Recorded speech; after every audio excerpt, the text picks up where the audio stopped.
যুক্তরাষ্ট্রের ফ্লোরিডায় নিহত মেধাবী ছাত্র জামিল আহমেদ লিমনের শৈশবের সাথীরাও কদিন ধরেই বিমর্ষ ও শোকগ্রস্ত। যার সঙ্গে বছরের পর বছর একই স্কুলে পড়াশোনা, খেলাধুলা, সেই বন্ধুটির বিদেশ বিভুঁইয়ে নিঃসঙ্গ অবস্থায় এমন নির্মম পরিণতির কথা ভেবে বারবার চোখে জল লুকাচ্ছেন তারা। লিমনের শিক্ষকেরা পর্যন্ত মেনে নিতে পারছে না এমন বিনয়ী ভদ্র ছেলেটি এই করুণ মৃত্যু। বাবার চাকরির সুবাদে লিমনের স্কুল জীবন কেটেছে গাজীপুরের শ্রীপুরে। উপজেলার তেলিহাটি ইউনিয়নের রঙ্গিলাবাজার এলাকার প্যারাডাইস স্পিনিং কারখানায় চাকরি করতেন বাবা জহিরুল হক, আর লিমন পড়াশোনা করতেন মাওনা JM সরকারি প্রাথমিক বিদ্যালয় ও পরবর্তীকালে বহুমুখী উচ্চ বিদ্যালয়ে। সেখান থেকে মেধার স্বাক্ষর রেখে 2014 সালে SSC পরীক্ষায় উত্তীর্ণ হন। লিমনের স্কুল শিক্ষক মোহাম্মদ মুখলেসুর রহমান আক্ষেপ করে বলেছিলেন প্রিয় ছাত্রের সম্পর্কে। জানালেন, নিখোঁজ হওয়ার পর তার এক বন্ধুর কাছ থেকে তিনি খবর পান। কম কথা বলা ছেলেটি পড়াশোনায় অত্যন্ত ভালো ছিল। ক্লাসে তার নিয়মিত উপস্থিতি ছিল। প্রতিটি পরীক্ষায় মেধার স্বাক্ষর রেখেছিলেন তিনি। আরেক শিক্ষক মোহাম্মদ আমিনুল কাদের বলেন, লিমন খুবই মেধাবী ছাত্র ছিল।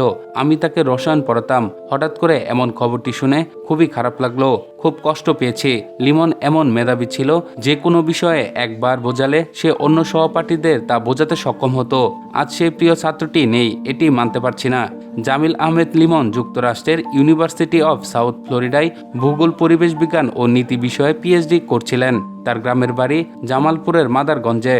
মাওনা JM সরকারি প্রাথমিক বিদ্যালয়ের প্রধান শিক্ষক মোহাম্মদ আব্দুল হাকিম স্মৃতিচারণ করে বলেন, লিমনের মৃত্যুর খবর শুনে মানতে পারছি না। অনেক কঠিন কষ্টে একটি খবর পেয়েছি, মনটা খারাপ হয়ে গেল। ক্লাসে সে ফার্স্ট বয় ছিল।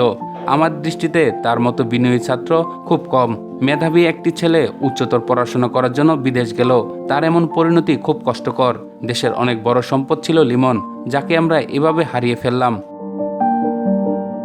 লিমন সর্বশেষ 2022 সালে নিজের সহপাঠীদের সঙ্গে শ্রীপুরের সিগাল রিসোর্টে পুনর্মিলনী অনুষ্ঠানে অংশ নিয়েছিলেন। এমন সংবাদে তার 7 বছরের সহপাঠী তৌহিদুর রহমান অনিক বলেন, তৃতীয় শ্রেণী থেকে SSC পর্যন্ত সহপাঠী ছিলাম।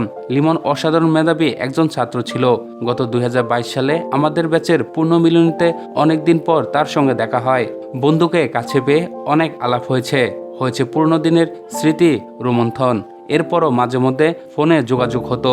তার নিখোঁজ হওয়ার খবরটি পাই এক বন্ধুর মাধ্যমে। তখন থেকে আমার মন খারাপ। এরপর যখন মৃত্যুর সংবাদ শুনলাম, রাতে ঘুম আসেনি। প্রিয় বন্ধুর এমন সংবাদকে আশা করে আমরা যারা তার সঙ্গে পড়াশোনা করেছি তারাই এই খবরে ব্যথিত হয়েছি। খুব শান্ত স্বভাবের ছেলে ছিল সে। তার এমন পরিণতি মেনে নেওয়া কঠিন।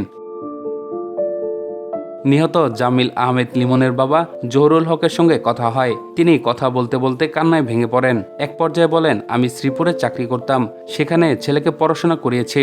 আমার তো এখন সব শেষ হয়ে গেল। আমার ছেলের জন্য দোয়া করবেন। আমরা এখন ছেলের মরদেহের অপেক্ষায় আছি। আমাদের সবার জন্য দোয়া করবেন, সহযোগিতা করবেন। এমন সময়ের জন্য কোনো বাবার যেন অপেক্ষা করতে না হয়।